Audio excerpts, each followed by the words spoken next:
Los hombres tienen en muy alta consideración a cualquiera que ostente poder con la realeza. Si yo dijera, en relación a cualquier persona aquí presente, ese individuo tiene gran poder con la reina, muchísimos de ustedes se voltearían de inmediato para ver a esa persona. Quien tiene un gran poder con algún príncipe terrenal, puede estar seguro de que tendrá muchos aduladores a su alrededor, que le rendirán homenaje por causa del beneficio que esperarían obtener a través de su mediación. Pero, queridos amigos, qué mayor honor es todavía tener poder con el Rey de Reyes. El poder con los hombres podría ser algo malo, pero, qué bendición proviene del poder con Dios. Cómo ennoblece el alma del hombre que lo posee. Este hombre, Jacob, que tiene poder con Dios, es llamado Israel, un príncipe, pues lo es, solo que los príncipes no tienen una dignidad como la suya, a menos que tengan también poder con Dios, pues es un príncipe de Dios. Qué bendición tan completa debe ser tener poder con Dios, pues quien tiene poder con Dios tiene que tener poder con los hombres. Las criaturas deben someterse allí donde el Creador mismo ha cedido. Si puedes prevalecer con el Maestro, puedes estar seguro de prevalecer también con sus siervos. El hombre que tiene poder con Dios, está a salvo. Si Dios es por nosotros, ¿quién contra nosotros? Ningún arma que sea apuntada contra ese hombre puede prosperar, y más bien puede condenar a cada lengua que se alce contra él en juicio, pues teniendo poder con Dios, será capaz de plantar su pie sobre el cuello de sus adversarios y reinar sobre quienes se rebelan contra él. Un hombre así no puede estar necesitado. Si tiene poder con Dios, le contará acerca de sus necesidades, y todas ellas serán suplidas. Confesará sus pecados y le serán perdonados. Dios tratará bien con el hombre que tiene poder con él. Hay aquí un rango tan amplio de bendición que no debo detenerme para tratarlo más extensamente.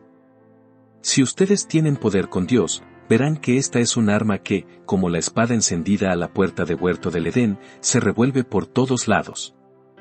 También podría decir de él lo mismo que dijo David de la espada de Goliat: ninguna como ella, dámela. El lenguaje humano no puede expresar nunca ni la milésima parte del valor del poder con Dios.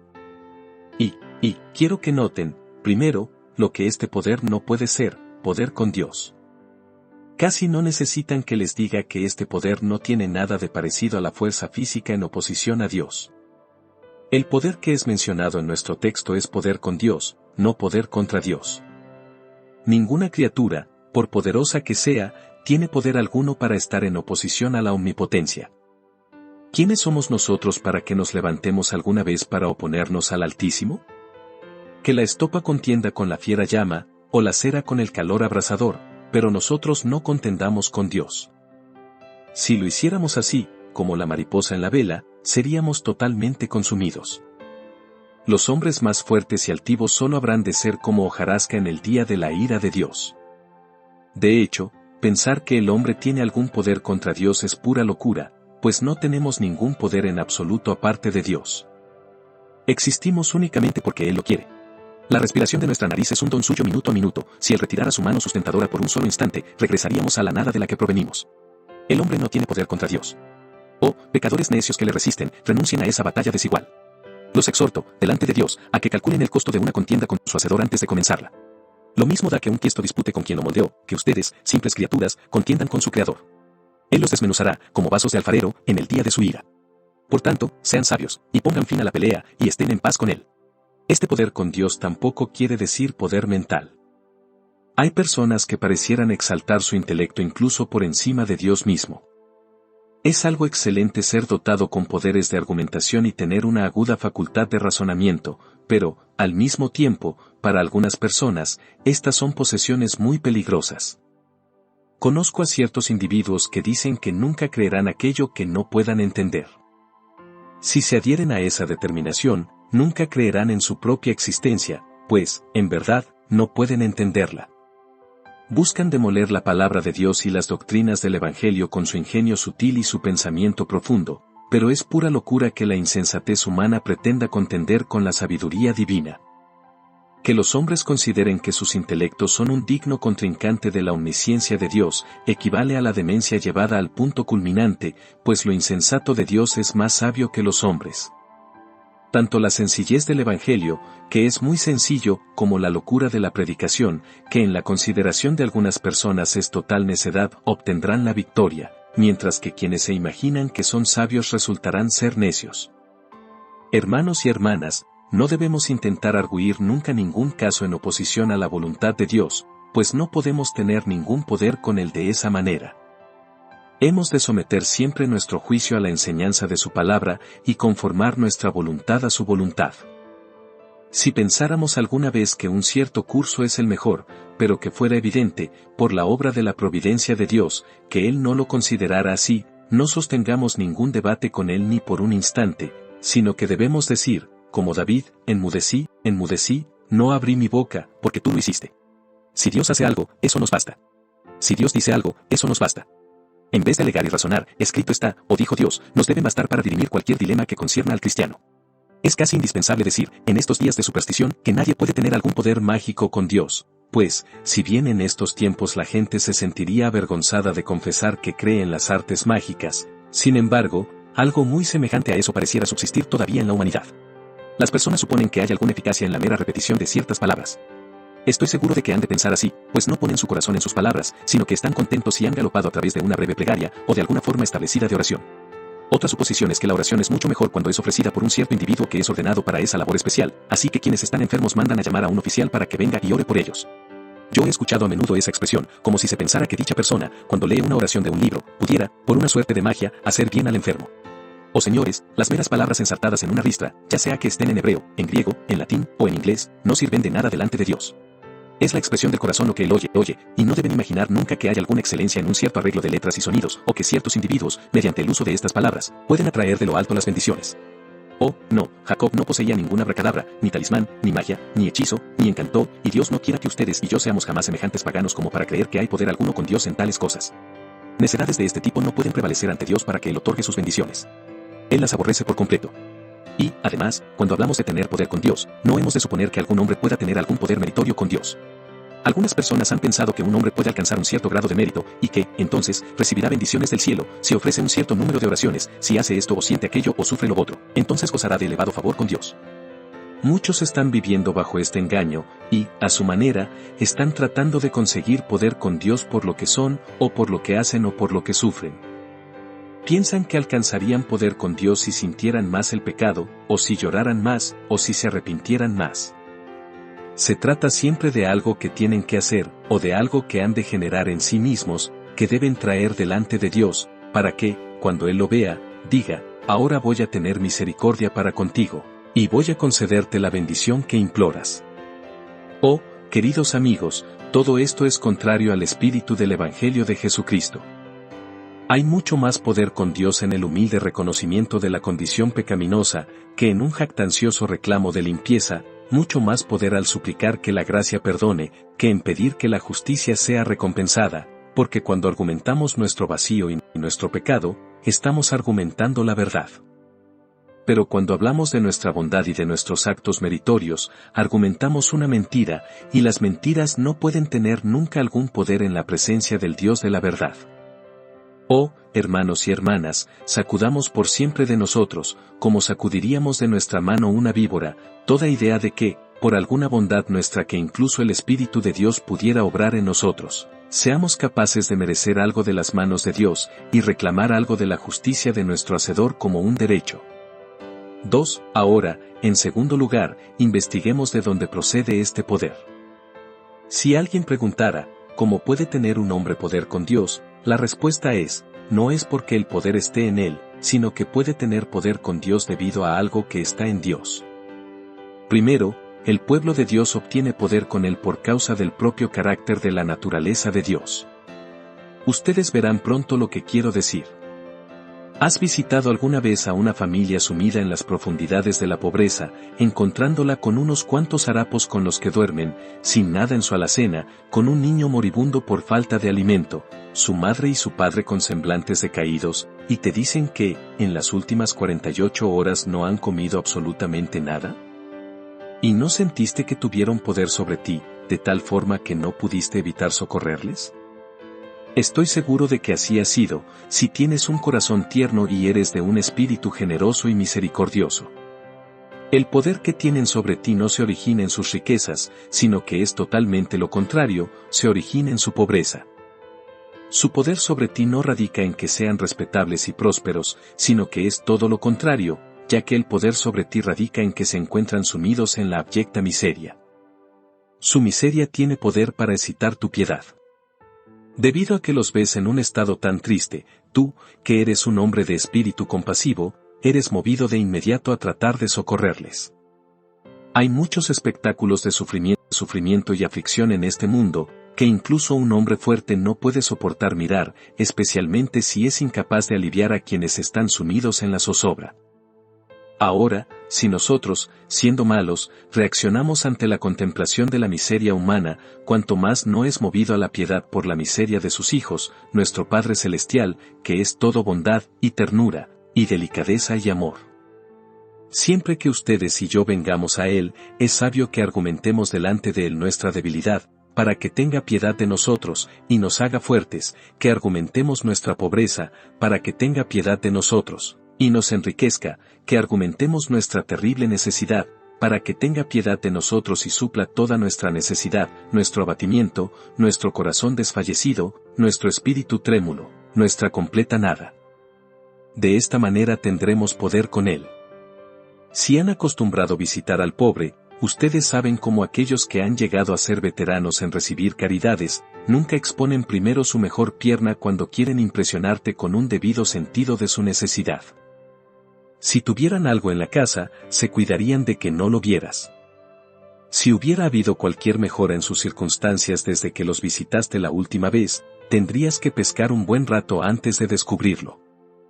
Pero son muy propensos a mostrar el lado negro de su caso, porque su poder radica precisamente en eso con quienes tienen un corazón generoso. Y así, hermanos, nuestro poder con Dios, cuando acudimos a Él como pecadores, no está en lo que somos, sino en lo que Dios es. Él es amor, es misericordia, es ternura, es delicadeza. Él no quiere la muerte del pecador, sino que se deleita en mostrar su misericordia salvadora y en manifestar la abundancia de su gracia. El cimiento de nuestro poder con Dios debe apoyarse siempre en el amor y la ternura de Dios. Él es susceptible de piedad, sí, Él es la ternura misma. Él es un Dios de compasión y, por tanto, esa es la razón por la que los pobres y débiles hijos de Adán tienen poder con Él. Pero obtenemos una visión adicional de la fuente de la que proviene este poder con Dios, cuando llegamos al siguiente punto, es decir, a la promesa de Dios. Dios ha querido decir en su palabra que Él hará esto y lo otro, y que dará esto y aquello. Él era muy libre, una vez, de hacer lo que quisiera, pero ahora que Dios nos ha dado su promesa, ya no es libre de quebrantarla, y sería inconsistente con sus gloriosos atributos si lo hiciera. Tampoco dejará jamás sin cumplimiento una sola sílaba que hubiere brotado de su boca. Cuando Dios dio su promesa, se puso efectivamente a sí mismo, por decirlo así, en poder de quienes saben cómo argumentar la promesa. Cada promesa es una dosis de vigor dada al hombre que tiene fe en esa promesa, pues con ella puede vencer incluso al propio Dios omnipotente. Vamos, hermanos, si su carácter es lo que debiera ser, y una persona se acercara a ustedes, y les dijera, tú prometiste darme tal y tal cosa, ¿acaso la persona que puede decir eso no tiene poder sobre ustedes hasta el límite máximo de su promesa?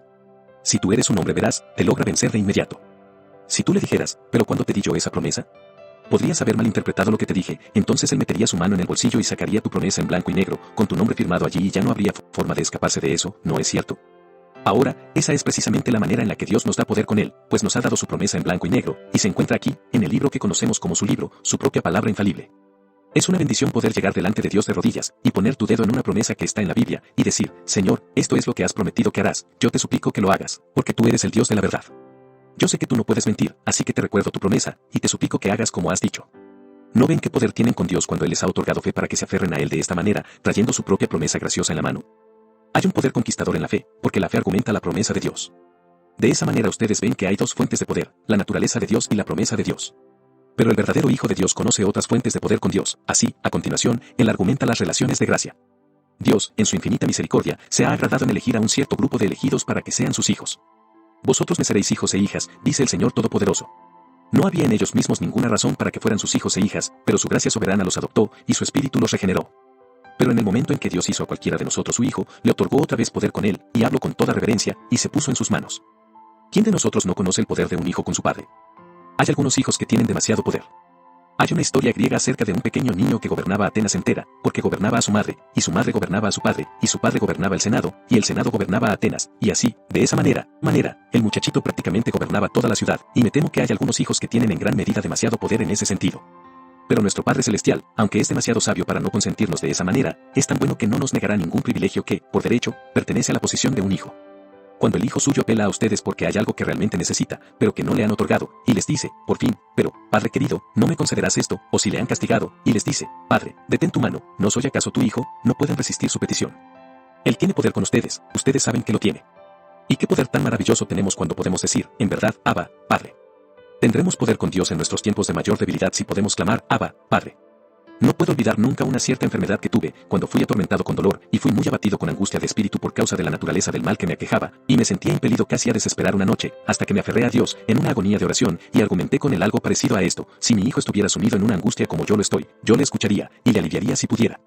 Tú eres mi padre, y yo soy tu hijo, entonces, ¿no me tratarás como a un hijo?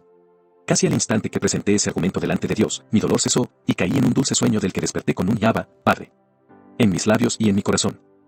Yo creo que este es un argumento invencible, porque, cuando Dios se llama a sí mismo Padre, lo dice en serio. Hay algunos padres, en este mundo, que no actúan para nada como deberían hacerlo los padres, deberían sentirse avergonzados, pero eso no se dirá nunca de nuestro Padre Celestial. Él es un verdadero Padre, y tiene entrañas de compasión para con sus hijos, y no aflige ni lastima voluntariamente a los hijos de los hombres, y cuando sabemos cómo apelar a su paternidad, prevaleceremos con Él. Además, queridos amigos, el poder que tenemos con Dios proviene también de sus acciones pasadas.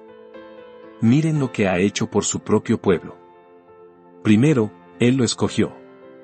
Bien, entonces, como Él lo escogió, no puede desecharlo, porque Él es un Dios inmutable, como Él hizo su elección, la mantiene. Pablo pregunta, ¿ha desechado Dios a su pueblo? Y él responde a su propia pregunta, no ha desechado Dios a su pueblo, al cual desde antes conoció. Eso es lo que no ha hecho nunca.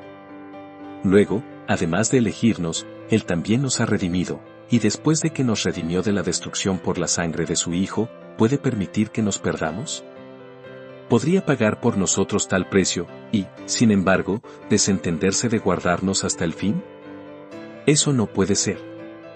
Cuando entregó a su Hijo como recompensa por nosotros, en verdad, se puso en nuestras manos, pues el que no escatimó ni a su propio Hijo, sino que lo entregó por todos nosotros, ¿cómo no nos dará también con él todas las cosas? Basta que sepas que Dios entregó a su Hijo por ti, querido amigo, que sepas que Jesucristo es tuyo, y entonces la lógica de tu oración es bastante clara y bastante potente cuando dices, ¿que podrías negarme, oh Padre mío?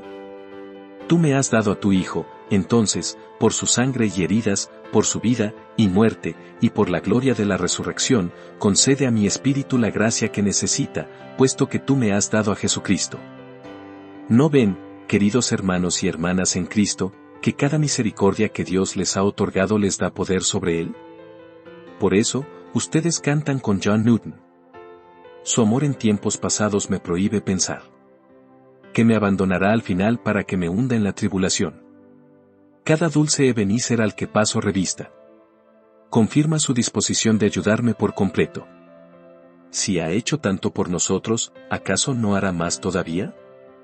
¿Acaso cada bendición que es otorgada por Dios no nos llega con este mensaje de su boca? Vendrán más cosas todavía, y no podemos estar muy seguros de que Él, que nos ha bendecido ahora durante 40 años, o durante 50, 60, 70, y veo a algunos que han sumado 80 años, y que han tenido la bendición de Dios todo el tiempo, entonces, ¿acaso no se ha comprometido y obligado, por todos estos años de favor y misericordia, a bendecirles incluso hasta el final?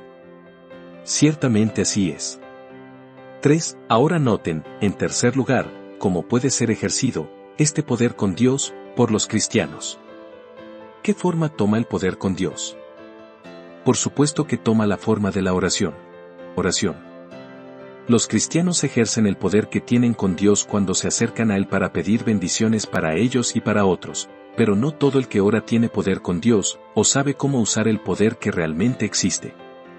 ¿Cuál es la gente que tiene realmente poder con Dios? Les diré. Primero, este poder es ejercido por quienes son profundamente sensibles de su propia debilidad. Nadie que piense que es fuerte tiene poder con Dios, excepto en el sentido en el que Pablo escribió, cuando soy débil, entonces soy fuerte. Yo tengo una idea, y pienso que la escritura la apoya, y es que Jacob luchó muy intensamente con el ángel, aunque no obtuvo la victoria sino hasta que el ángel tocó en el sitio del encaje de su muslo, y provocó que el muslo se descoyuntara. Entonces, cuando Jacob no pudo estar más de pie, al momento de caer se aferró con toda su fuerza al ángel como si quisiera derribarlo también ya que debía caer, y el peso de Jacob era mayor aún porque no podía estar de pie. Su misma debilidad fue un elemento de su fuerza, y ese momento de debilidad fue el momento de su victoria. Ahora, si acuden a Dios sintiendo que están parcialmente llenos, Él no los llenará, sino que esperará hasta que estén muy vacíos antes de que derrame su bendición en ustedes. Él no mezclará aceite con agua, y hasta que hubiere vaciado toda el agua de la vasija, no comenzará a derramar su aceite o su vino. Cuando sienten que tienen un poco de fuerza para orar, pienso que es muy probable que no tengan poder con Dios, pero cuando se llega al punto en que claman, «Oh Dios, yo no puedo hacer nada, todo mi poder es convertido en completa debilidad, soy conducido a la necesidad más extrema», entonces, en la propia desesperación de su debilidad, se aferran al Dios que hace las promesas, y, por decirlo así, derriban al ángel, y obtienen la bendición, como lo hizo Jacob. Es su debilidad la que obtiene la bendición, no su fortaleza. ¿Han tratado alguna vez de acudir a Dios como un hombre plenamente santificado? Yo lo hice una vez. Había escuchado a algunos de los hermanos perfectos que van viajando al cielo en el tren de alto nivel, y se me ocurrió probar su plan de oración. Acudí al Señor como un hombre consagrado y santificado. Toqué a la puerta. Yo estaba acostumbrado a conseguir la admisión al primer llamado, pero, esta vez, no la conseguí. Toqué otra vez, y seguí tocando, aunque no me sentía muy tranquilo en mi conciencia acerca de lo que estaba haciendo. Por fin, clamé ruidosamente para que me dejasen entrar, y cuando me preguntaron quién era yo, respondí que era un hombre perfectamente consagrado y plenamente santificado. Pero ellos replicaron que no me conocían. El hecho era que nunca me habían visto antes en ese carácter. Por fin, cuando sentí que tenía que entrar y tenía que alcanzar una bendición, toqué otra vez, y cuando el centinela de la puerta preguntó, ¿quién anda allí?, respondí, yo, soy Charles Spurgeon, un pobre pecador que no tiene ninguna santificación o perfección propias que argumentar, pero que confía únicamente en Jesucristo, el Salvador de los pecadores. El portero dijo, «Oh, ¿eres tú, no es cierto? Entra, te conocemos lo suficiente, te hemos conocido todos estos años», y, entonces, entré directamente. Yo creo que esa es la mejor manera de orar, y la manera de tener éxito.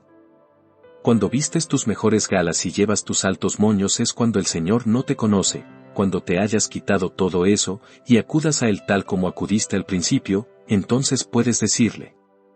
Siendo una vez un pecador cercano a la desesperación. Busque tu propiciatorio por medio de la oración. Entonces misericordia oyó, y lo libertó. Señor, esa misericordia me tocó a mí. Y yo soy ese pobre publicano, que no se atrevía ni siquiera a alzar los ojos al cielo, sino que se golpeaba el pecho, diciendo, Dios, sé propicio a mí, pecador, y descendió a su casa justificado, antes que el hermano que está allá, que habló muy altivamente acerca de la vida muy enaltecida, pero que descendió a su casa sin una bendición. Sí, hermano mío, tú eres fuerte cuando eres débil, y eres perfecto cuando sabes que eres imperfecto, y estás más cerca de el cielo cuando piensas que te encuentras más lejos.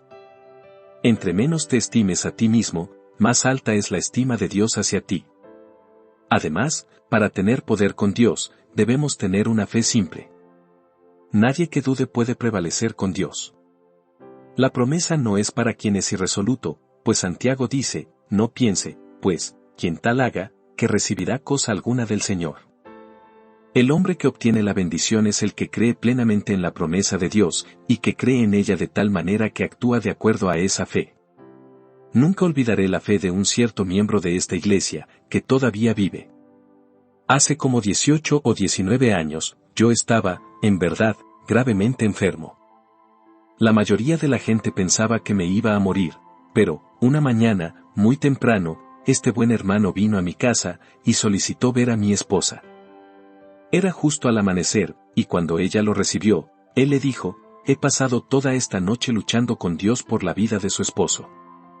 No podemos permitirnos perder a nuestro pastor, y estoy seguro de que él vivirá, así que pensé que caminaría hasta aquí, para decirle esto. Muchas gracias, le respondió mi esposa. Estoy muy agradecida por sus oraciones y por su fe. No es cualquiera el que puede orar a Dios así, y fallamos en obtener las bendiciones que buscamos porque no oramos de esa manera. Pero, queridos hermanos y hermanas, si creyéramos en Dios, tal como creemos en nuestros amigos, si tuviéramos la misma confianza en Dios que le brindamos a nuestros esposos y a nuestras esposas, ¿cuán potentes seríamos en la fe? Él merece 1000 veces más confianza de la que podamos depositar jamás en el mejor de nuestros parientes o amigos, y si tuviéramos fe en sus promesas, prevaleceríamos con certeza.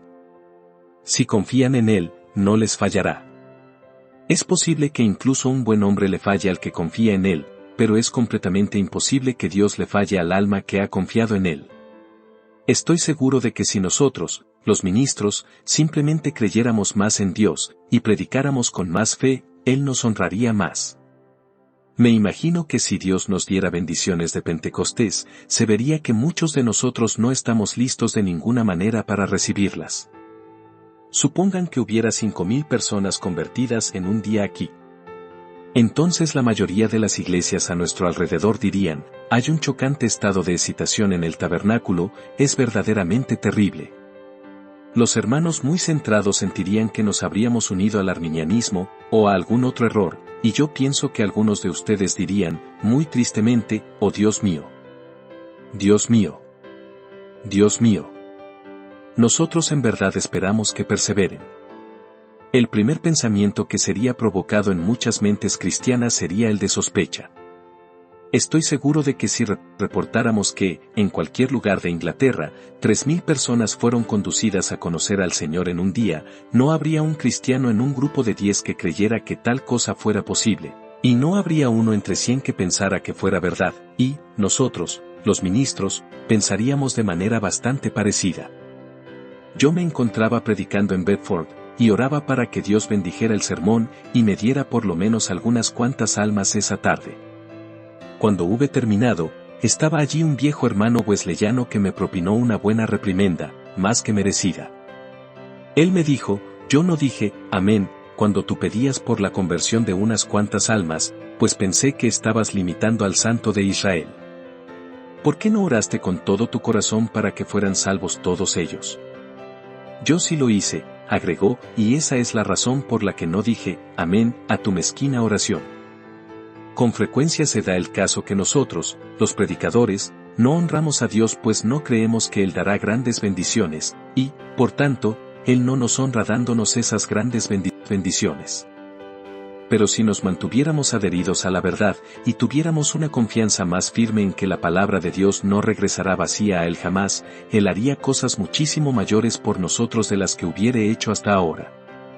A este sentido de nuestra propia debilidad y nuestra plena fe en Dios, debemos agregar la sincera atención a su palabra. Hermano, no puedes esperar que Dios te escuche si tú no quieres escucharle, y cuando le pides a Dios, no debes imaginar que Él te dará lo que le pidas si tú no le das lo que Él te pide. Si un hombre ama el pecado, sus oraciones no pueden prosperar con el Dios de santidad.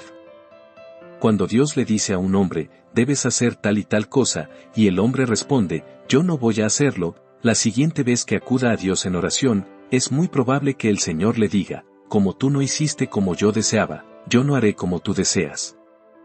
La tolerancia de cualquier pecado conocido nos priva del poder con Dios, y el descuido de cualquier deber conocido impide al hombre que tenga éxito cuando está de rodillas. Si quieres prevalecer con Dios, has de tener una conciencia sin ofensa.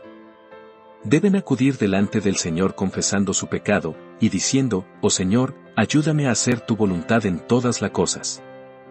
Estoy perfectamente dispuesto a hacerlo, y deseo ser tu siervo leal y obediente en todas las cosas. Si hicieran eso, descubrirían que cualquier cosa que pidieran con fe en la oración, la recibirían. En adición a todo lo que he dicho, el hombre que ha de prevalecer con Dios debe ser un hombre que es terriblemente decidido. ¿Qué hombre tan decidido fue Jacob en aquella noche de lucha? Qué grandiosa expresión fue aquella: no te dejaré, si no me bendices. Por decirlo así, las oraciones frías, en efecto, le piden a Dios que no las escuche. Cuando oran por alguna cosa, si no presentan su petición con sinceridad y fervor, no pueden esperar que el Señor los escuche. Algunas personas, cuando oran, se asemejan a los niñitos de las calles, que tocan al pasar una puerta, y se escabullen, pero el hombre que ora rectamente, se aferra a la aldaba de la puerta de la misericordia, y toca, y si no hay respuesta, toca una y otra vez, y si todavía entonces no hay una respuesta, vuelve a tocar, y otra vez, y otra vez, y otra vez, y otra vez, y entre más tenga que esperar, más ruidosamente vuelve a tocar hasta que, por fin, pensarías que iba a tomar por asalto la casa, y que haría saltar los postes de las puertas de sus lugares, ya que toca tan fuerte. Ese es el tipo de hombre que tiene éxito con Dios, el hombre que no deja ir al Señor mientras no le bendiga. Las oraciones de John Knox hicieron descender sobre Escocia muchas copiosas bendiciones porque eran las oraciones de un hombre cuyo corazón estaba encendido con sagrada decisión y que oraba con toda su alma y espíritu. Nuestro propio Señor Jesús dijo: el reino de los cielos sufre violencia, y los violentos lo arrebatan. A todos estos requisitos para el poder con Dios hemos de agregar la santa importunidad. Luchar no es solo asir a un hombre, para luego dejarle ir. Me pregunto cómo asió Jacob a aquel hombre que luchó con él hasta que rayaba el alba. Les garantizo que lo aferraba con firmeza, y me parece que, algunas veces se trataba de trabajo de las piernas, y, luego, de trabajo con el brazo, y, luego, de trabajo con la cintura, pues, cuando los hombres luchan con firme decisión, todos sus nervios, y músculos, y huesos y todos los miembros del cuerpo son ejercitados. Eso debe de haber sucedido con Jacob aquella noche, que se mantuvo aferrando firmemente al ángel y diciendo en su alma si no es que con sus labios: tengo la intención de quedarme contigo toda la noche y luchar hasta que raye el alba. Y, por tanto, la bendición le fue dada porque prosiguió esforzándose por conseguirla. Hay algunas misericordias que no serán otorgadas nunca, excepto como respuesta a la oración perseverante e importuna. Oh, hermano o hermana, si sabes cómo seguir argumentando, tú eres quien tiene poder con Dios. Serás llamado Israel si puedes pasar la noche entera en una importunidad creyente, humilde, determinada y resuelta. La bendición debe venir, si sientes que no puedes prescindir de ella, porque quieres que te sea otorgada para la gloria de Dios. Y, queridos amigos, hay gran poder con Dios cuando, en la oración importuna, llegamos al final a un ruego lloroso. En Oseas 12:4, el profeta nos informa que Jacob venció al ángel, y prevaleció, lloró, y le rogó. Moisés no nos dice eso en el libro de Génesis, pero Oseas tenía también la inspiración del Espíritu Santo, y nos da esta interesante descripción sobre la lucha de Jacob, que lloró. Me parece ver al patriarca cubierto de sudor por causa de sus grandes esfuerzos en la lucha, pero, en adición a eso, su corazón está quebrantándose en su interior, y él está suspirando y clamando todo ese tiempo, y las ardientes lágrimas están cayendo en la mano del ángel, y pienso que fueron las lágrimas las que finalmente obtuvieron la victoria. Ustedes recuerdan que, cuando nuestro Señor Jesucristo se encontraba en el huerto de Getsemaní, ofreciendo ruegos y súplicas con gran clamor y lágrimas al que le podía librar de la muerte, fue oído a causa de su temor reverente, y el hombre que sabe cómo llorar, si no con un llanto, si con lágrimas espirituales, el hombre cuya alma se ve incitada a una apasionada agonía de deseo, es el hombre que tiene poder con Dios. Si tuviéramos miembros de ese tipo en esta iglesia, yo creo que contamos con muchos miembros que realmente lloran por las almas de los pecadores. Son los hombres y mujeres que harán descender la bendición en respuesta a sus oraciones y lágrimas. Hermanos y hermanas, si tienen el hábito de llorar por sus hijos inconversos, y, en sus súplicas a Dios por su salvación, tienen la costumbre de llorar a menos que venga la bendición, pueden tener la seguridad de obtener la bendición tarde o temprano. Ustedes son precisamente la fuerza de la iglesia, son los salvavidas de la iglesia, y Dios otorgará con certeza innumerables bendiciones en respuesta a esas oraciones y lágrimas suyas. Que tengamos muchos miembros con ese perfil, pues son gente que tiene poder con Dios. 4. Concluyo notando brevemente qué uso se le puede dar a este poder. Siempre que es otorgado este poder con Dios, atraerá muchas bendiciones de lo alto sobre la persona que lo posee, y también la convertirá en instrumento de gran bendición para los demás. Mi tiempo casi se ha agotado, así que solo voy a reflexionar sobre el segundo punto. Abraham era un hombre que tenía poder con Dios, pero por allá estaba Lot viviendo en Sodoma, justo como muchísimos cristianos profesantes lo están haciendo hoy día.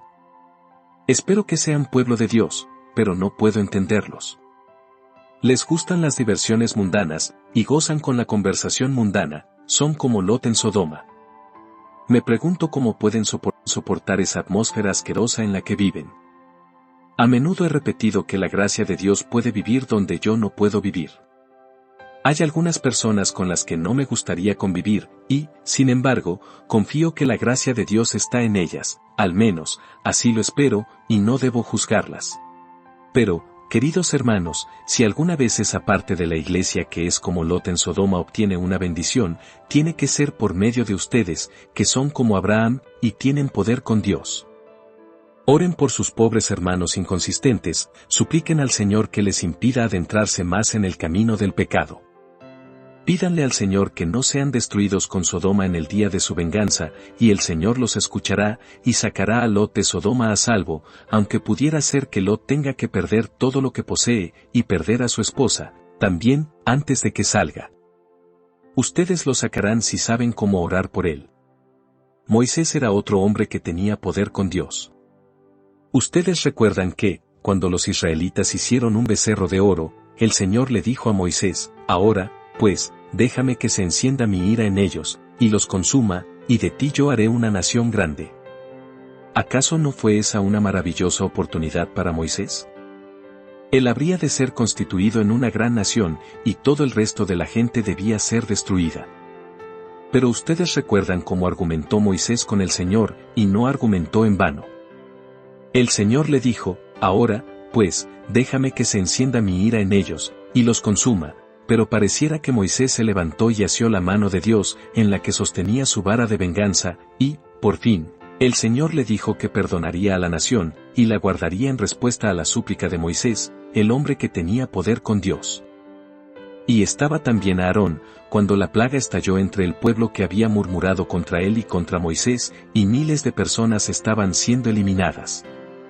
Al mandato de Moisés, tomó un incensario, y lo llenó de carbones hirvientes y de incienso, y corrió hasta el centro de la congregación, justo allí donde la ola de muerte había sobrevenido, y se puso entre los muertos y los vivos, y cesó la mortandad, pues Aarón, el sumo sacerdote con su incensario, tenía poder con Dios.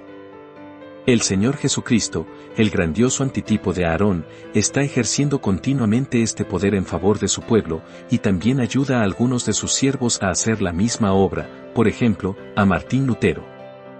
Como parecía estar con el incensario del Evangelio entre los vivos y los muertos.